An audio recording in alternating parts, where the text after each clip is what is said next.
Hello, I'm Al Johnson. I'm a managing broker here. I have been in the Windermere Mount Baker office practically since it was born. The office started in '79. I started in '86, so 33 years and change. It's interesting. I've always been fascinated by houses. I've had aunt and uncle who were wealthy and lived in a prosperous town in New Jersey and always had wonderful houses. And I would explore the houses when I was there. I would dream about them. It was just like, ooh, cool big houses, really neat. Then when we got married in Chicago, and we're starting to look for houses there. And I would really plunge into looking at the inventory, looking at the houses, looking at ads, seeing what was out. And I had more than one agent tell me at the time, God, you should be doing this. So it took me a few years after that. I was a zookeeper before I was in real estate, and moved out here for a job at the Woodland Park Zoo and started shopping for a house out here. And it's so interesting, the differences between Chicago and Seattle. The prices weren't that different at that point. I looked up my agent who I'd bought the house from, and she had recently switched to this new company, Windermere, and gave me a few people to talk to. And I talked to Loretta Larson, who at that time was the manager of Ballard. A lot of people know Loretta because she was around for so long. And she just said, well, based on where you live, which is south, you should be going to the Mount Baker office. So I went down there and was interviewed by April and Steve Kieberts and Yami Williams, who was the manager there at that point, and started in the summer of 1986. But it's interesting, we were talking about how the business has changed and how technology has changed things. When our office opened, it was in the little brick building that's next to the Mount Baker Community Club. And the computing situation at that time was we got the listing books, which we said were dropped off every week. And there was on newsprint, and there were black and white pictures. That's how Windermere got started using sketches, because in the newspaper, a photograph did not reproduce well at all, but a sketch, a nice clean line drawing did. And Windermere sort of got known as the company that had the neat sketches. But our computer here consisted of a telephone and a modem, and you would dial the telephone and put it in the handset of the machine, and it was 2400 baud, and it would wire up, and you could get it to print things. So you could print out the listings that you saw in the book, but it was still pretty primitive. Well, everything is so much faster. I mean, we used to talk about, you had a couple weeks when you first got going with a listing to get it rolling and get people knowing about it. But now, the activity spike is very, very quick.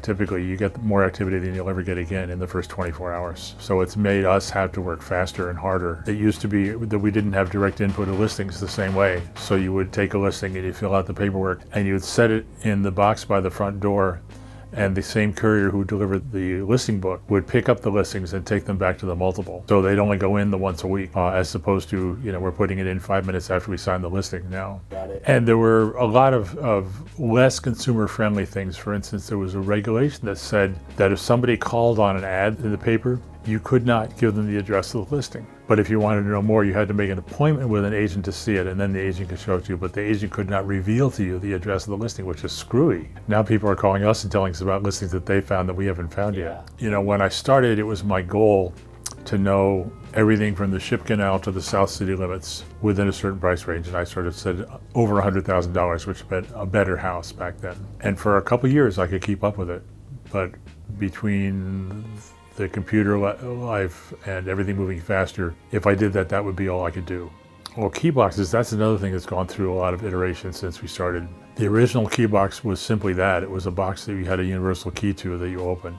They then went to a more secure box, which had dials on front like a little cash register, and you would put your key in and turn it, and then you'd have to press the certain combination of codes to get into that house and press it, and you would be recorded on a strip of aluminum foil that was in the box. So the idea is that you had some responsibility because they knew you'd open the box. And before the days of recording, there were a number of thieves who would call up and say, hey, Mr. Jones, I'd like to show your house at 4 o'clock if that's okay, and you wouldn't mind not being there so I can show the house. So they may or may not identify themselves on the phone, but the person would go to the house, open the key box, and steal whatever he could out of the house, and you didn't know who it was. I identified very much with the neighborhood right around here, and I did a lot of open houses, and I would answer a lot of questions. And after the second or third time people ran into me at open house, they say, you seem to really know a lot about here. Can you help me? And for me, that changes the whole relationship for the client to say, can you help me? Because if the client does that, then you're not a damn salesman.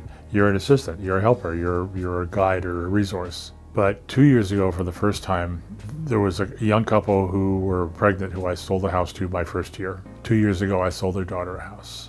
So that's my first full generation. Just a kick to have, not only to have had a relationship with them that long, because there were several houses in between, but to have them come back to me after 30 some years. In my new agent interview, when I'm talking to anybody, is the one prerequisite for anybody who worked here is you got to have a sense of humor. It's a high stress business. Strange things happen. Funny things happen. You got to be able to go, oh my God, I can't believe this is, you have to hear this story. This is so wild. But the idea that you let stuff roll off you, that you have people to support you when it's tough, it makes it a very nice place to be. And that's, I'm not sure what our average age of tenure is now, but it was close to 10 years. I've seen it said that everybody out there knows at least 12 agents, and it's probably true. So how do you become the one agent that they go to? By consistent contact, by being around. Well, that's what I did by doing open house after open house after open house, and you can still do that. And it doesn't have to be your listing. But I do tell people that it's probably wisest to pick a neighborhood and a brand that you're trying to work with. So if you're trying to become an expert in Seward Park, then find people's houses to hold open in Seward Park so people see you every time they go to one. But just some way to say, hey, I'm the guy who really knows this neighborhood and I'm really working it hard and I can help you. A happy 40th anniversary and congratulations to Windermere Mount Baker. It's quite an accomplishment that we've been here as long as we have and done as well as we have, and it's thanks to the community.